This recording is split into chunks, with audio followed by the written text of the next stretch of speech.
Good morning, people. So, this is today's newspaper analysis dated 20 November 2025. So, the headline is Stage set for the Nitish to take charge as Bihar CM today, his 10th time. So, Nitish Kumar will be sworn in as Chief Minister for the record 10th time in historic Gandhi Maidan on Thursday, that is today.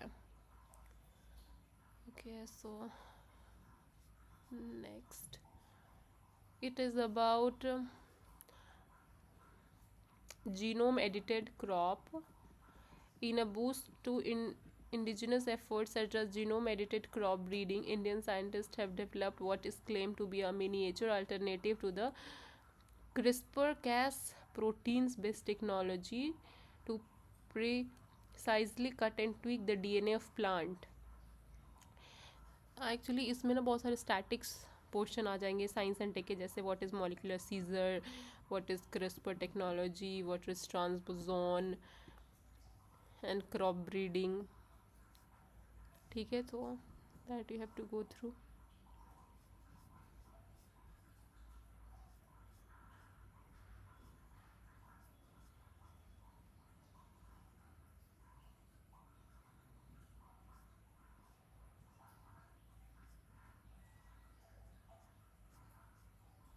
Yeah, this is important.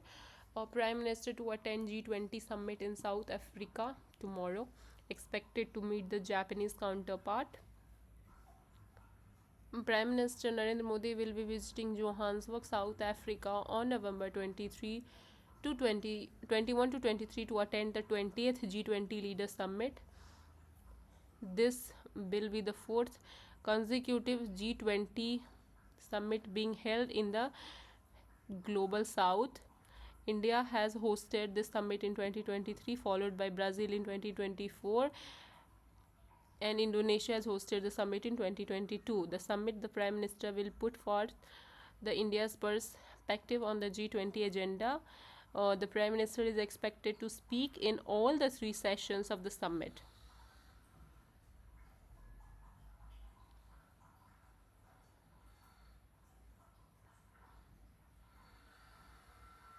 US President Donald Trump will skip the G20 summit, the first such absence by an American president since it began.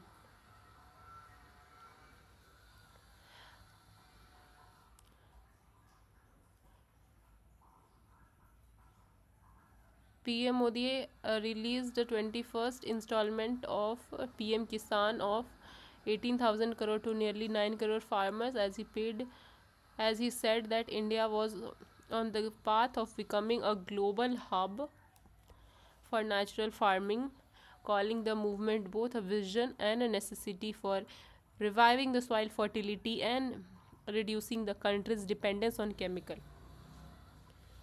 Okay. इसमें बहुत सारे ना agricultural terms हैं, जैसे कि mulching, millet cultivation, जीवामृत इस में पंचावाग्या, ये सब है. ठीक है, आगे बढ़ते हैं. आगे former Chile president gets Indira Gandhi Peace Prize. Indira Gandhi Prize for Peace, Disarmament and Development of 2024 was Wednesday presented by the Congress Parliamentary Party Chairperson Sonia Gandhi to the Michelle Bachelet, the first and the only woman president of Chile and the former chief of UN Human Rights.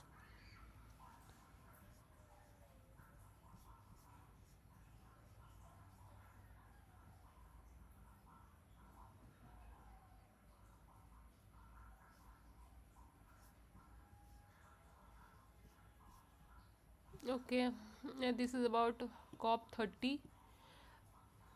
Global South is redefining credible climate action. As COP30 draws to a close in Belém, Brazil, a gateway to the Amazon and the epicenter of planetary hope, the stakes could not be higher. The world's most vital carbon sink is hosting the planet most consequential climate summit, but this is not just a symbolic gesture, it is a moment of reckoning and potentially of reimagining. The global south has arrived not as a supplicant but as a steward armed and institutional knowledge, monitoring infrastructure, and community governance system they that are essential to any credible climate strategy. Forests cover just 31% of the world land, and nearly half of that is found in tropical countries. These landscapes are not burdens to the compensated but for strategic assets. They hold extraordinary biodiversity, dense carbon reserves, and cultural heritage. Yet they face relentless pressure from agribusiness, mining, infrastructure development. If the political and the financial and technological architecture can be reimagined to the support local steward rather than extract value, these forests could anchor a new model of inclusive growth. This is not about charity or compensation, it is about partnership, sovereignty, and shared survival. South Asia climate agenda is not just about emissions, it is about employment, equity, and empowerment. With half its population under 25, the region sees climate action as a pathway to jobs, renewable resilience, and restoration. The world needs bolder, more transformative national climate action plans, joint satellite monitoring system to track deforestation and carbon stocks, technical assistance for community-based adaptation and restoration, a shared investment vehicle for sustainable supply chain and green infrastructure, and a South-led carbon credit framework with robust safeguard for the right and biodiversity. The old compact, where North pays and South complies, is crumbling. In its place, a new compact is emerging, one based on mutual respect, shared innovation, and co created solutions. COP30 must be where this compact is formalized, where delivery places, delay compatibility is recognized alongside crisis, and the South sovereignty not just acknowledged but amplified. If the Amazon can bend the curve, so can the rest of us, provided we listen, invest, and believe in the power of South led change. So, this editorial is written by Shashi Tharoor. It says that COP30, how what it requires, how matlab, we can look on the aspects of sustainability and innovation and co-created solution. Next.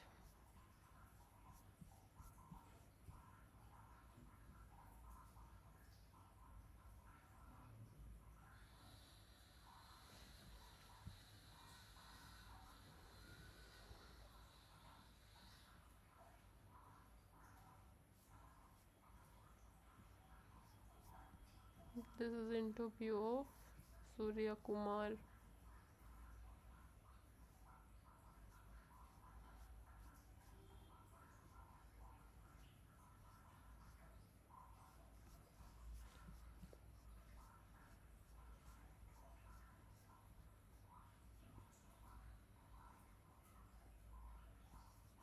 US designates Saudi Arabia as a major non-NATO ally.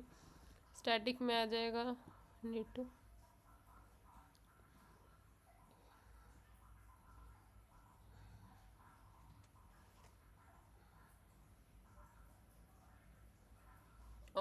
World map में you should know where is Lebanon, where is Turkey, where is Bangladesh.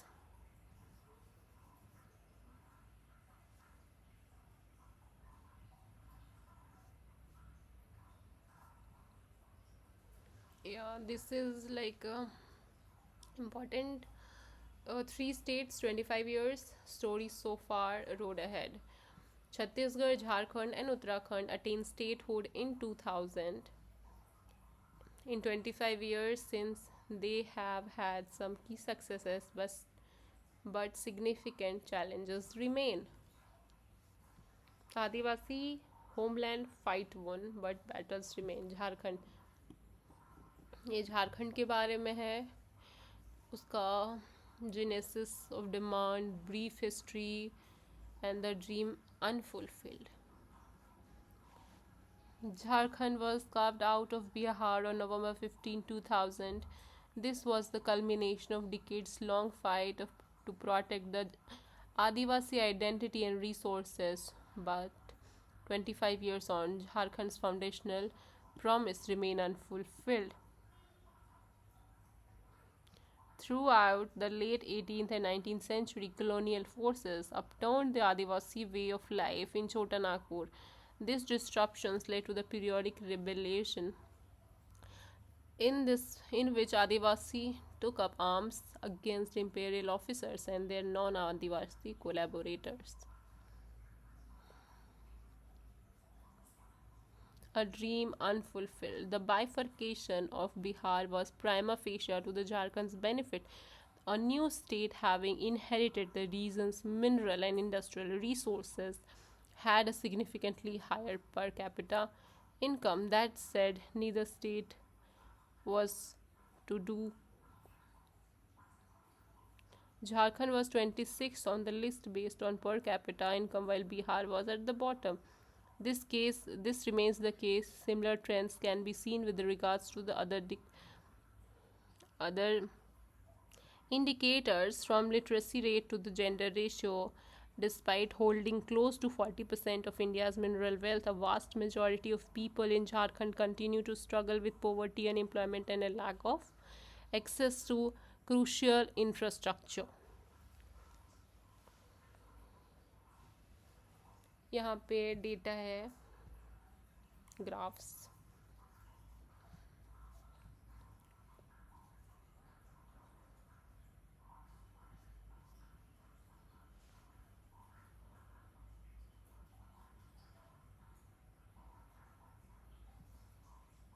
Service sector needs manufacturing to expand.